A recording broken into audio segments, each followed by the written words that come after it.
అల్లూరి సీతారామరాజు జిల్లాలో విలీన మండలాల వివిధ ప్రాంతాలలో రాత్రి సమయాలలో ఆరు బయట నిద్రపోయే మహిళల మెడలో నుంచి బంగారు నగల చోరీకి పాల్పడుతున్న ఇద్దరు వ్యక్తులను నెల్లిపాక సమీపంలో పోలీసులు చాకచక్యంగా పట్టుకున్నారు.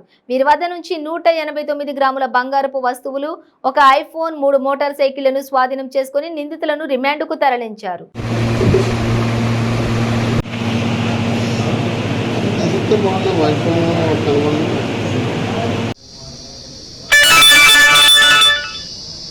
నమస్కారం. మనకి ఎటపాక పోలీస్ స్టేషన్లో చైన్ స్నాచింగ్కి సంబంధించి ఒక ఇద్దరిని అరెస్ట్ చేయడం జరిగింది.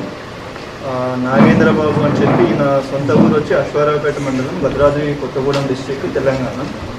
అండ్ నాగరాజు అని చెప్పి ఈయనది వచ్చి మన పశ్చిమ గోదావరి, వెస్ట్ గోదావరి డిస్ట్రిక్ట్ ఉన్నది.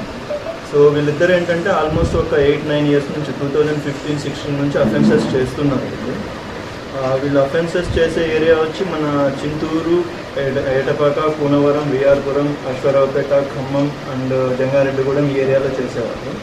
సో ఇప్పుడు మనకు సంబంధించి ఈరోజు అరెస్ట్ చేయడం జరిగింది. ఇందులో కంప్లీట్గా వీళ్ళు 10 అఫెన్సెస్ కమిట్ చేశారని చెప్పి ఒప్పుకున్నారు. Around 189 grams of gold. So అది కంప్లీట్ రికవరీ అయింది మనకి. దాని వర్త్ వచ్చి అరౌండ్ 11,34,000 ఉంటుంది. అండ్ దాంతోపాటు మనకి 3 బైక్స్, ఈ 3 బైక్స్ కూడా వచ్చి మనకి దంపేట, అశ్వారావుపేట, మన తెలంగాణ భద్రాద్రి కొత్తగూడెం డిస్ట్రిక్ట్ సంబంధించిన బైక్స్ ఇవి.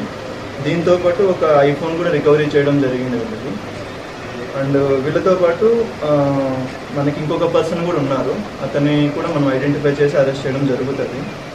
అండ్ దీనికి సంబంధించి మనకి ఏటపాక మన ఏఎస్పీ గారు రాహుల్ మీనా గారు, అండ్ మన ఏటపాక సిఐ గజేంద్ర గారు, ఏటపాక ఎస్ఐ సారథి, అండ్ మన కూనవరం ఎస్ఐ వెంకట్, అండ్ దుర్గా, మన విఆర్పురం ఎస్ఐ గారు, అండ్ స్టాఫ్ కూడా క్రైమ్ పార్టీ, ఎస్పెషల్లీ మనకి కాళీ, జయకుమార్ అని, Raju, Ramanjaneyulu, and station staff Victor, Srinivas, మీరాయ్ వీళ్ళందరూ పార్టిసిపేట్ చేశారు.